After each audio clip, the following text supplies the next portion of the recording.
रत्नागिरीतल्या कराड चिपळूण या महामार्गावर वाहतूक ठप्प झाली आहे। कुंभार्ली घाटात एका अवघड वळणावर अवजड वाहतूक करणारा ट्रक बंद पडलेला आहे, त्यामुळे वाहतूक ठप्प झाली आहे।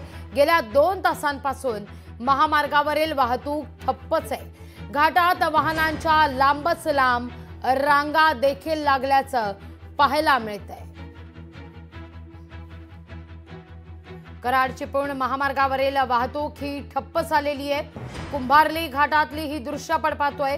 कुंभार्ली घाटात ट्रक बंद पडला आणि त्यानंतर ही वाहतूक आता ठप्प झालेली आहे। एकेरी वाहतूक सुरू करण्याचा या ठिकाणी प्रयत्न केला जातोय, पण आता घाटातली ही वाहतूक बंद पडली आहे। या सगळ्याविषयी अधिक माहिती घेऊया आपले प्रतिनिधी लक्ष्मीकांत घोणसे पाटील यांच्याकडून। लक्ष्मीकांत, सध्या काय परिस्थिती आहे घाटात? महत्वपूर्ण असा कोकणातील हा घाट आहे, जो पश्चिम महाराष्ट्र आणि कोकणाला जोडणारा असा घाट आहे। या घाटात सध्या अनेक ठिकाणी रस्ते आहेत जे मोठ्या प्रमाणात उखळलेत किंवा निखळलेत, आणि याच वेळेला एक अवजड वाहतूक करणारा ट्रक आहे तो एका अवघड वळणावर बंद पडलाय।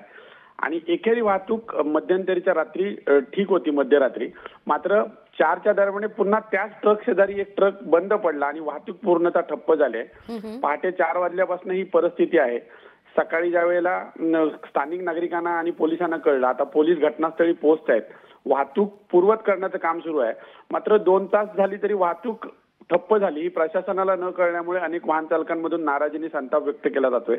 गेली अनेक वर्ष हा घाट आहे तो वाहतुकीसाठी ठीक करावा अशी मागणी होत असताना त्याकडे दुर्लक्ष केल्यामुळेच ही वाहतूक ठप्प झाल्याची चर्चा आहे। लागवी, निश्चित धन्यवाद तुम्ही दिलेल्या या माहिती करता।